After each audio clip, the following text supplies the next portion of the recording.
Good morning, my friends. It is Friday, March 22nd, 2024. I, of course, am Hammer with Originator Success and your daily mortgage rate update. Thank you for joining me. Remember, you can join me live each and every day, 9:30 a.m. Eastern Time. If you're watching on the replay, don't forget, put in those hashtag replays in the comments. So many of you do. I know that it seems like, why does he want to see this? But it does. It matters to me that I see it. So it shows me that you guys come back and watch. I appreciate it. Don't forget to smash that like button, tag another friend, and share us in a group. If you are looking for some great email lock advice, www.ratelockadvice.com. You can get this to your inbox each and every weekday morning. Also, you can sign up for our text alerts, www.ratetextalerts.com. You can check us out at originatorssuccess.com. Find out how we can help you get loans from Google and social media.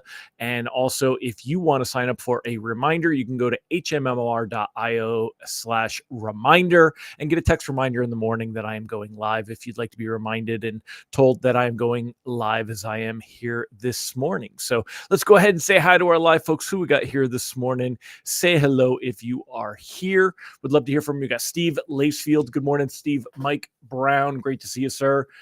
We've got Zell Rayleigh. Good morning, Zell. Mike Tebow. Ron Siegel. Ron said, I missed my Hammer reminder. It should be out there, my friend. It might have been a minute late. Sometimes they run a second late when they were sending, but you should see it now.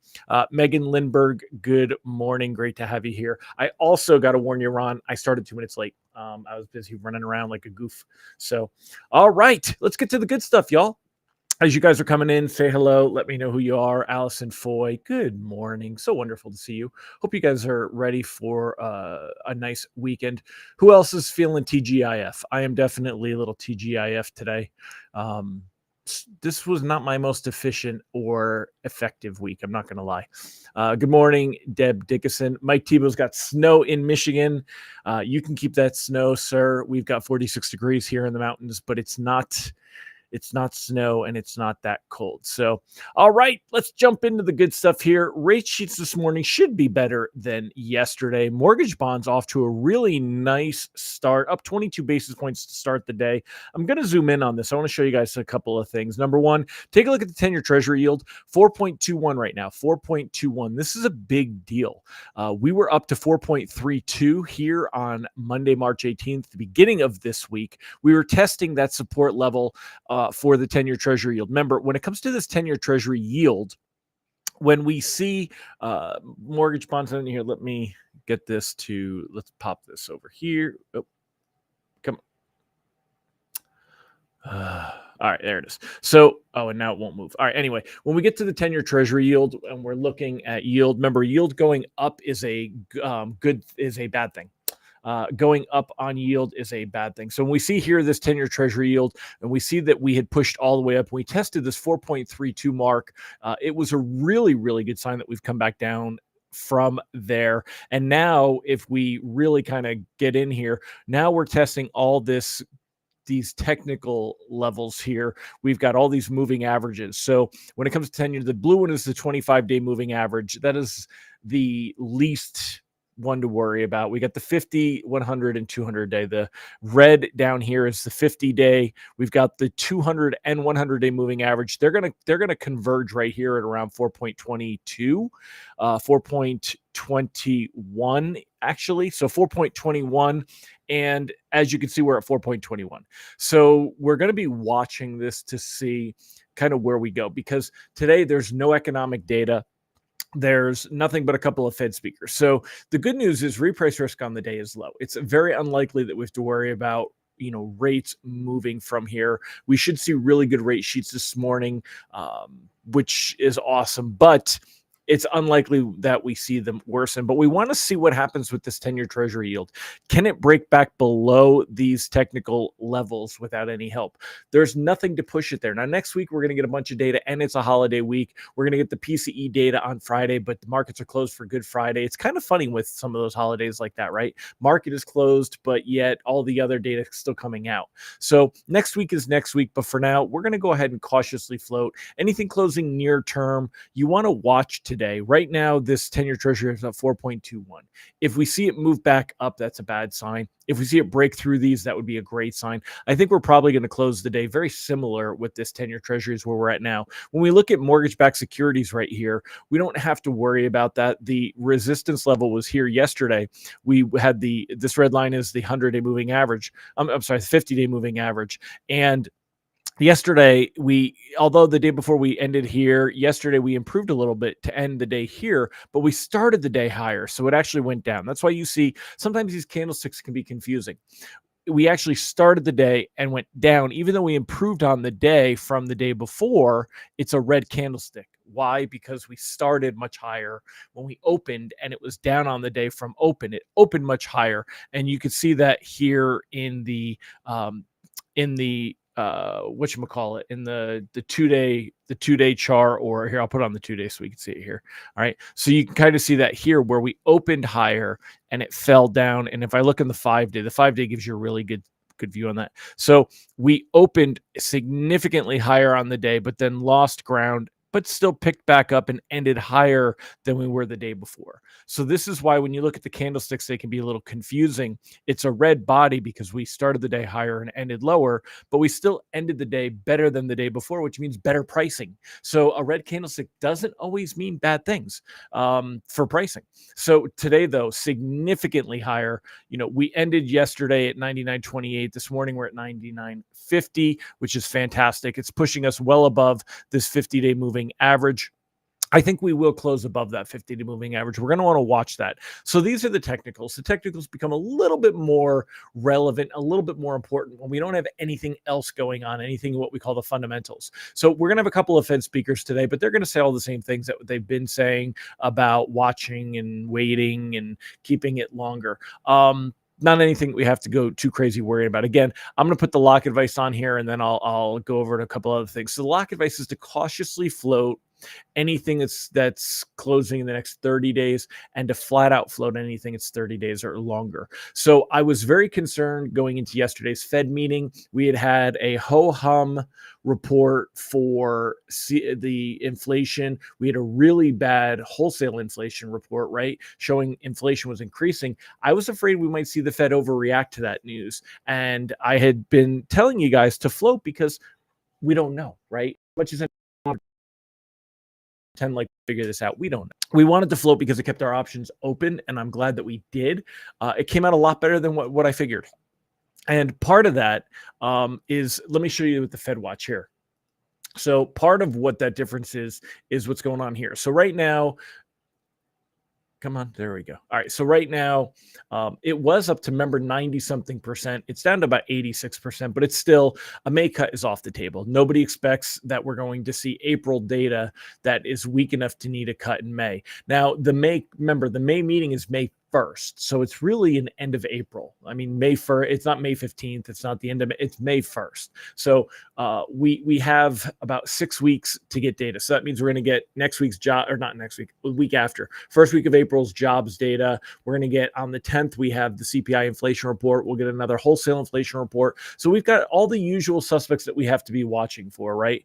But in June, this has improved quite a bit. This was up to about 45% expectation that we would stay the same, which is about a 55% expectation of a cut. Now we're at about a 75% expectation of a cut. Markets are still pricing in the idea that the Fed is going to cut in June. That is right now the go-to. So 62% believe one rate cut by that. 10% are betting that the first cut would either be a half point or that we'll have cut in May. I think that's just betting a little too, that's this percentage here. I think it's just betting a little too wide, but it is a 75% expectation that we'll see a cut in June. Also, if we look by the end of the year, markets are still betting on 3 cuts. This is 4.5 right here. We're at 5.25, 3 cuts of a quarter point each would put us to 4.5 on that Fed funds rate. However, what expectation is to be less than that? It's about 25%. It's actually a little less than that. And expectation that we would have at least 3 cuts, you could put this to almost 80%. Expectation that we'll have 3 cuts or more, or that the cuts will be deeper than a quarter point, well, there's, look at this. You got 30, 42, 40, about a 45% expectation. That's a lot. We're gonna continue to watch this as the year creeps on. Our market's going to expect that we're going to see more rate cuts. Is the economy going to show signs of slowing down? So the outlook for the next week, it's unlikely to lead to any big moves. We're likely next week just to see some day-to-day stuff. If I pull up Mortgage News Daily for you real quick, and we look at the, let me pull up their economic calendar. Hold on a second here. Economic calendar. Let me move my head out of the way for you. All right, so looking at the economic calendar for next week, we've got building permits, new home sales next Monday, a Fed speech, which we're going to have they're going to constantly be out there talking, but really nothing on Monday. Tuesday, you get durable goods, right? We've got core cap. These are more housing data. Consumer confidence could definitely have a little bit of a role on Tuesday, depending on how that comes in. Wednesday, we've got really nothing going on Wednesday. You've got a couple of auctions, 7-year note auction, the 2-year note auction, but nothing to get excited about. The 5-year note auction on Tuesday. I'm not really worried about those. Waller speech, blah, blah, blah. Thursday, we're going to see more. You've got the Chicago PMI. This is going to be a bigger deal, right? But really, that's about the only thing. Of course, jobless claims constantly out there. This, and then Friday, markets are closed. Markets are closed on Friday, and we get the PCE and then Fed Chair Jerome Powell speaking. So this could lead to some shakeup on the following Monday, and we'll talk more about that next week when we get there. So Sean wants to know if employment shows signs. Let's see. Hold on, chat. Here we go. Let's see what you guys have questions about. Giddy up, Mr. Randy Tico. Good morning, Mike Morano. Sean said, if unemployment slows, showing a still strong economy, do I think we see a pivot? No, not at all. Again, the Fed, this meeting, the reason we're seeing such a really good response in bonds to this meeting is that the Fed did not overreact to the data. Powell said in his press conference that it looked like it was a bump in the road. It would take another couple of months before we could tell for sure that it was only a bump in the road, but they didn't expect they don't expect the inflation to just drop to 2%. They expect now that we've seen the most of it, and that now it's going to be much slower moving. They are definitely going to keep an eye on that on unemployment though.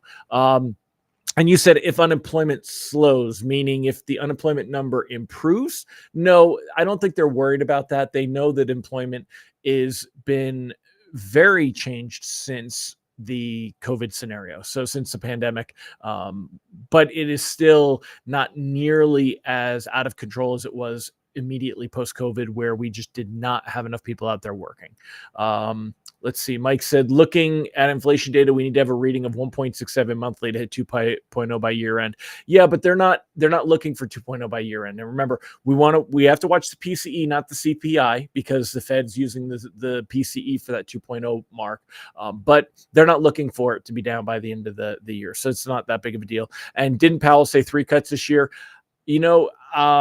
I think that I don't know if he used the number 3, but if not, he alluded to it. So they were on track. The reason we get the 3 cuts is not because of what Powell said, but because of the dot plot. The dot plot shows that they expect rates to be somewhat higher, but it's still 3 cuts. And that is with the new dot plot. If we go ahead and take a look here and plop up the new dot plot, where's charts? All right, so you could see right here, this is the expectation. The red is basically the consensus here. So 4.5 still the mark on here. And 2025, they expect to see that down into the 3s. 2026 still in the 3s, and then longer it would be below that. So that's what they're basically looking at here, and kind of where that goes in. Ron said it's going to get volatile for the June meeting. Yeah, we've got a while there, but it's going to be volatile for the June meeting. There'll be 2 job reports, 2 PC reports between the May and June meetings because of the timing. Yeah, you're absolutely right. I have a calendar up on my side, so if you guys see me turn my head, that's what I'm looking at. And yeah, with the May 1st meeting, actually, yeah, the May 1st meeting. So we'll have the next jobs report will be on the 3rd, May 3rd. And then because the June meeting is, what is it, June 20th, I believe, right? Yeah. So no, June 12th. So the 12th. And when is the CPI? Let's see here. I'm going to flip this on here for you guys. CPI dates. The CPI dates for 2023. The June one will be on June 11th, the day before the meeting. So yeah, we'll definitely get that. So you'll see some more of that as well.